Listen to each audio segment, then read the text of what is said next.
football coverage, powered by Davis Law Firm.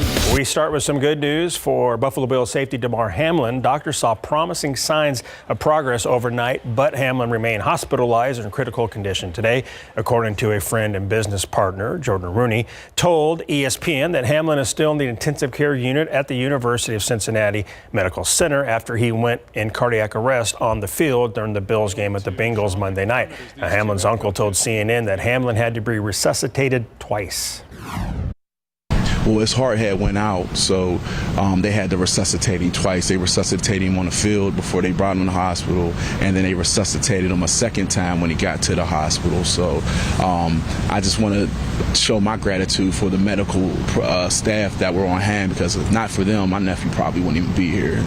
Niagara Falls was illuminated in blue and white lights last night. The Bills' colors to honor Hamlin. Buffalo City Hall was also lit up in blue and white as well.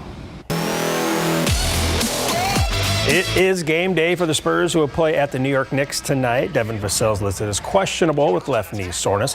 The Spurs will try to snap a 2-game slide and pick up just their 6th road win of the season when they play at Madison Square Garden. The Spurs lost big time to the Nets Monday night, 139-103. Now, following that loss, the Spurs held a team dinner, and Keldon Johnson was asked if losing by 30-plus sort of ruins the night. I feel like if we won by 30 or lost by 30, I feel like we can go to dinner and we probably never even bring up basketball. I feel like our group is, we talk about everything. We all know each other on a personal level. So once we get out here, we got so many other things, more things to talk about than, what happened tonight. I feel like even if we win or lost, so I feel like we're going to have a good team dinner. We sit back, relax, and joke around, have fun, and get some good food. You know it was great food. Knicks will host the Spurs tonight, 6:30, Madison Square Garden. Highlights on the night beat. Now, the Knicks have won 2 in a row, winning at Houston 108-88 on New Year's Eve, and then beating the Suns at the Garden 102-83 Monday night. In that Suns game, Knicks guard Jalen Brunson scored 24 points, and all 5 Knicks starters reached double digits. In men's college basketball, Keontae Johnson and the Kansas State Wildcats dominated number 6 Texas last night in Austin. Johnson handed out 5 assists, scoring 28 points, hauling in 9 rebounds. He certainly had it going on. The Wildcats, who never trailed in this game, shot 54% from three-point range, sinking 13 of 24 threes. They shot 60% overall and made 31 of 33 free throw attempts. Kansas State gets a big win in Austin, 116-103, setting a record for most points combined with 219 in regulation. The old mark was 199, dating back to February 2002. Tyrese Hunter and Marcus Carr combined for 56 points for Texas in the loss.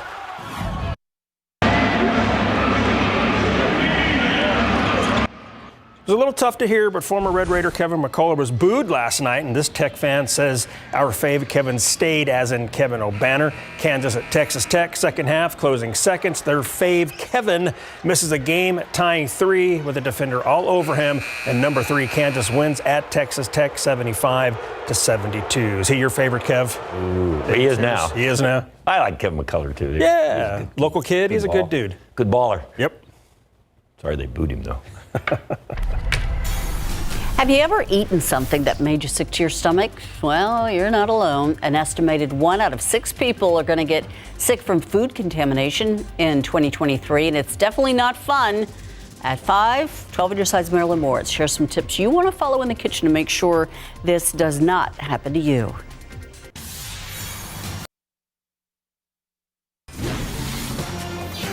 Even with aggressive Federal Reserve rate hikes to fight inflation, business leaders and CEOs still confident we'll see a recession this year, but some researchers not so sure. Moody's Analytics, which provides economic data and research, says a so-called slow session is more likely than a recession. A slow session is when growth grinds to a near halt, but a full economic downturn is narrowly avoided. Moody's Analytics chief economist says it will take policy making by the Federal Reserve and some luck, but he thinks consumers can weather the storm in 2023. It's not the weather or its computers, but Southwest Airlines still once again had to cancel or delay some flights yesterday. The airline said it had issues with a third-party vendor, IBM, which had a brief outage to the service that provides weather data before the airline can dispatch flights. Southwest has not said how many flights were affected by the delays, but it said the impact was minor and resolved quickly. Southwest already facing scrutiny over its cancellation of more than 15,000 flights during peak holiday week travel last week, along with multiple investigations and at least one lawsuit. It is sentencing day for the man behind the national college admissions scandal. Rick Singer set to be sentenced later today for his role in helping clients give their kids a back door into college, cheating their way into some of the country's most elite schools. Singer admitting to an elaborate scheme that included faking athletic credentials, photoshopping pictures, and cheating on standardized tests, with some parents spending upwards of $6 million in bribes. Singer pled guilty to charges including money laundering and obstruction of justice. The prosecution recommending Singer serve 6 years behind bars. His lawyers are asking for a maximum sentence of 6 months. Actor Jeremy Renner is thanking his fans for support as he recovers from a serious snow plowing accident. Renner posting this picture on social media from his hospital bed. It comes as Nevada authorities are releasing new details about that freak accident, which left Renner with blunt force chest trauma and injuries to his limbs. The sheriff said Renner was using a snow plow, and at some point he got out to help a family member whose car got stuck in the snow. And as he talked to that family member, the 14,000-pound snowplow started rolling. He noticed that the piston bully, is what we call it, as the snowplow, started to move. He went to go back into the snowplow to stop it, at which point a family member and witnesses say they kind of saw him heading to the cab, and then he disappears, and then later is found on the middle of the road as the snowplow passed him, and it ran him over. Investigators are looking into whether any mechanical failures led to the machine to roll and whether it had actually been placed in park. We've seen that video several times. I didn't realize how big that snowplow actually was that he was driving. Oh, yeah. Man. And apparently a big one and an old one. Dangerous, too. Yeah, apparently. We don't have to worry about that here. Look at that, 73 degrees. We can barely keep ice in your glass with this heat. It is fairly warm. It is above average, not like what they're seeing around the rest of the country, where up there in Minnesota, it's still snowing. It's a big storm system up there. Let's look at the numbers right now. We're sitting at 48 degrees at the airport, 42 New Braunfels, 45 right now as you get out towards Castroville. That's not the current temperatures. Those were the lows this morning. That's what I'm trying to say here. It was chilly to start, but then we've rebounded now into the 70s. 71 degrees here in San Antonio. That's that warm weather David was talking about. 67 up there at Canyon Lake, 70 in Comfort, 78 in Divine. So it's been a nice warm up today, and that's due in large part to that dry air. Really does help us. And as we look at the forecast this afternoon, we make it up to 75. Northwesterly winds will still be there, 5 to 15 miles per hour, but a quick cool down tonight. We're down to 54 by 10 o'clock. And we'll be looking at some pretty chilly weather as we get into tomorrow. Let's look at some of the weather headlines really quick. Beautiful today, sunny and nice. Humidity comes back on Friday, and that's what leads to our next rain chance. Could we see some wet weather on Saturday? Entirely possible. Drizzle early, and then maybe some showers and even a storm late as our frontal boundary comes through. That's what we'll be watching over the weekend. And we're going to get you that weekend forecast, and we're going to take a look at lake levels coming up here in just a couple minutes, guys.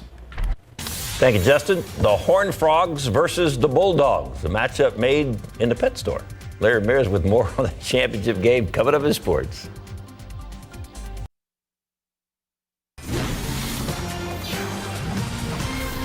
It's apparently too hot for a cool ski down a mountain in parts of Europe. It's a snow shortage at some ski stations. Yeah, these slopes in the Alps of Austria surrounded by snow-free green meadows. You can see it right there. It's a very different sight than normal for this time of year. There are a few patches of snow, which is more than some other countries have.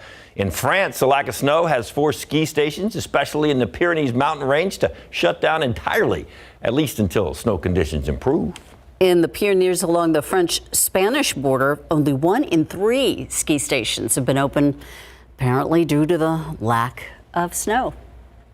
The Japanese government wants to pay people to move out of Tokyo. It's actually offering families nearly $8,000 per child if they move to less populated areas across the country. That could add up. The Japanese government first started offering families money if they moved to less crowded areas back in 2019. However, starting this year, it's offering triple that amount of money. The Tokyo metropolitan area has a population of about 37 million. The initiative is meant to revitalize towns with declining populations. Check your tickets. The first Mega Millions drawing for 2023 in the books, and there's no winner. Since no one collected Tuesday night's big prize, Friday's top prize inches up to $940 million, according to Mega Millions. Officials there released a statement saying they've only had 3 bigger jackpots since the game's debut back in 2002. The largest single-ticket Mega Millions jackpot was sold in South Carolina in 2018. That one worth just over $1.5 billion. And I've already promised I'll share. Yeah, you told us a really nice lunch and a car. I'll buy Justin a new pair of weather socks. Okay. Ooh. I thought you were getting us a house, too. Can you imagine how fun Ursula's weekend's going to be if she wins that Friday? You may never see me again. Will she hire her own chef from Louisiana, or will she just keep cooking herself? I don't know. She's a pretty good cook, but yeah, that could be fun. We'll see. 71 degrees so far today, 48.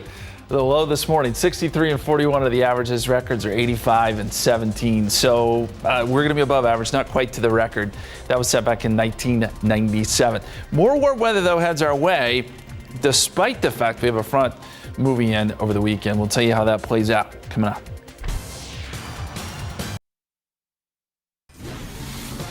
We were just talking rodeo. And this kind of reminds you of the rodeo because a lot of times the weather's like this, and then next week of the rodeo, the second week of the rodeo is like really cold. And sometimes it's like this, and then the next day it's like that, and then the day after that it's. You guys are going to jinx it. You know that, right? Well, you know, that's kind of part of the lure of the rodeo is that you could get any kind of weather. That's part of it. At this time of year, you can get one of those cold fronts. It drops you from 80 down to 20, just like that. It's not in the forecast for right now, I'll tell you that. I don't see anything long range. Doesn't mean it can't happen. I mean, like I said, it is that time of year. I want to start, though, with lake levels. It has been such a rough year. Well, we're in 2023 now, but 2022 was very rough when it came to rainfall. And the reservoirs really suffered. I want to check in on some of the numbers. So Medina's at 6% full. We know the story there. It's not great. Choke Canyon, 32%. Travis at 46%. Now, Amistad rebounded some. It did a little bit better, but it's still not great. 47% there, down 36 feet. Buchanan, 61%. Canyon at 80%, which is actually quite low for Canyon, which it usually stays up there in the 90% range, but it is falling quickly, too, now with this drought fully engulfed around the area. So, again, not a great situation. And as we look at the precipitation outlook for the month of January, and this is just an estimate. Look, I mean, things can change, but this gives us kind of a general idea. Above average rainfall here across the Midwest and out west, places that truly need it. But we also need it here in Texas, and the forecast is for below average precipitation. What else is new? We do think this weekend with a frontal boundary we'll at least have a decent shot at some showers and storms, but as it's looking right now, the rainfall totals are not going to be huge. They just aren't. As we go outside, we've got blue skies, few thin cirrus clouds moving across the sky. 71 at the airport, 73 Stinson, 72 at Kelly. And winds have been fairly breezy out of the northwest, gusting now close to 20 miles per hour. Temperatures 67 in Kerrville, 72 New Braunfels, 75 Pleasanton. A very, very nice afternoon underway. 73 Devine, and you're at 66 right now in Los Maples, a place that was cold this morning. Wind gusts right now, as we said, gusting to 24 at the airport, gusting to 18 in New Braunfels, gusting to around 20-25. That's been the norm this afternoon. And as we look at the forecast temperatures, we're expecting to be around 75 here in San Antonio this afternoon. 76 in Kennedy, 76 Carrizo Springs. You will find the cooler readings up in the hills. 67 Bernie, 67 in Kerrville today, and then tonight we'll see those temperatures fall off really quickly. By 8 p.m., a lot of us are already in the 50s.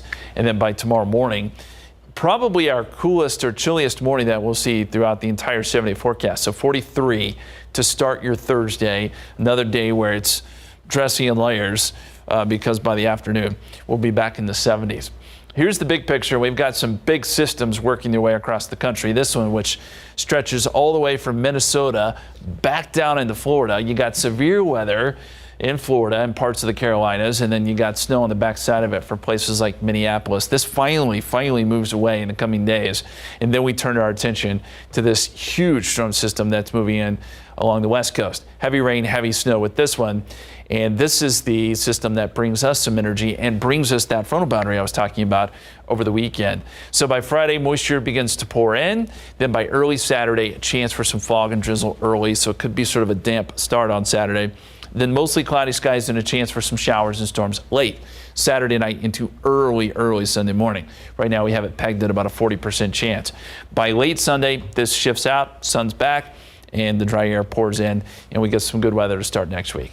So 75 tomorrow, 76 Friday, 73 on Saturday, cloudiest day there in the extended forecast, and then clearing some on Sunday, 68, near 70 to start next week. All right. Thank you, Justin. It's been absolutely amazing how so many people across this country have rallied around this young man, Damar Hamlin, and his injury the other day at the Buffalo Bills-Bengals game. And you've got some good news. Yeah, he unfortunately, I mean, he's still in intensive care and he's not out of the woods by any means, but he is improving, and one of his best friends, a business partner, provided that update today, so we'll have the latest on that. And in high school football, Colton Thomason is ready to face off against some of the best high school football players around. Coming up.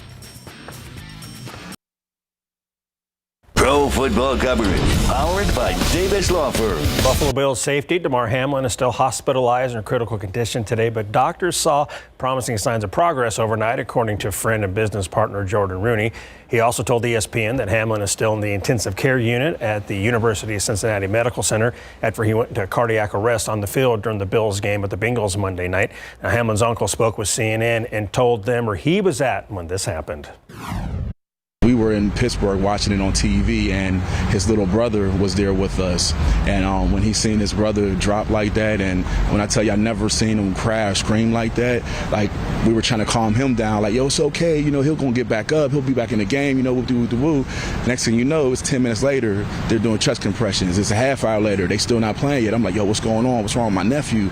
And then, like, when I say, like, now we were all in the room crying, man, we were all in tears, man. And I'm not a crier, but like I never cried so hard in my life, man. Just to know like my nephew basically died on the field and they brought him back to life. The game between the Bills and Bengals that was suspended Monday night will not be resumed this week, the NFL announced yesterday.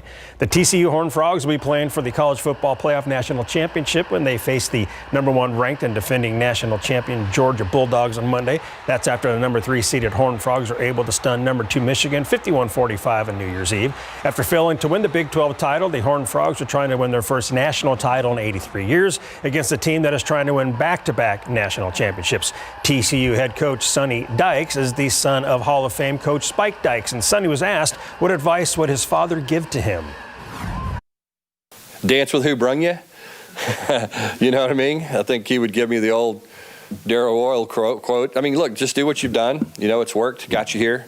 And so just keep doing what you're doing and be the same person. I think that's going to be our message to our players is, look, we don't have to do anything different than what we've done.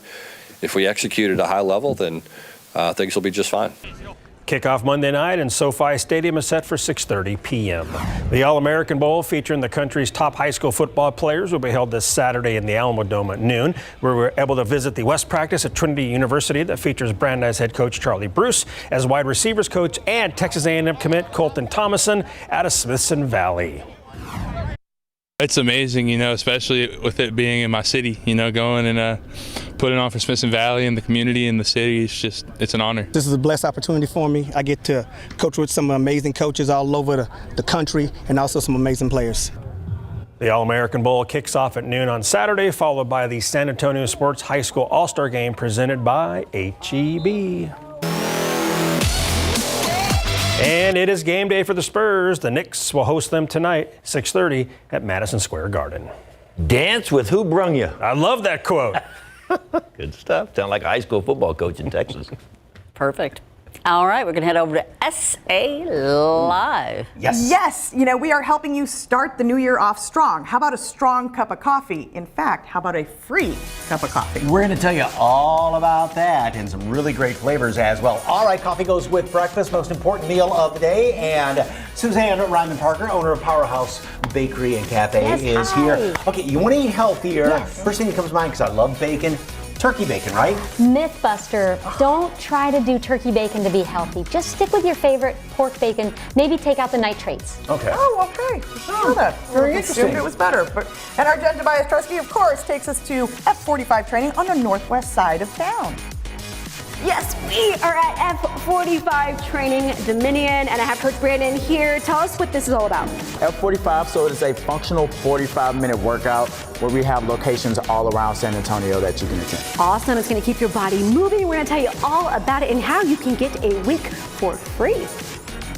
And how you can make memories and even a new best friend for your little one's next birthday party with a mobile teddy bear kind of, thing that comes to you. It comes to you instead of having to take all the kids out to the mall out there. So that sounds like a good, yes, and you get to check it out and make sure the hug's okay. Hey, Game of Thrones, there is an exhibit in the actual studio where they shot some of Game of Thrones way over there in the British Isles. We're going to tell you all about that.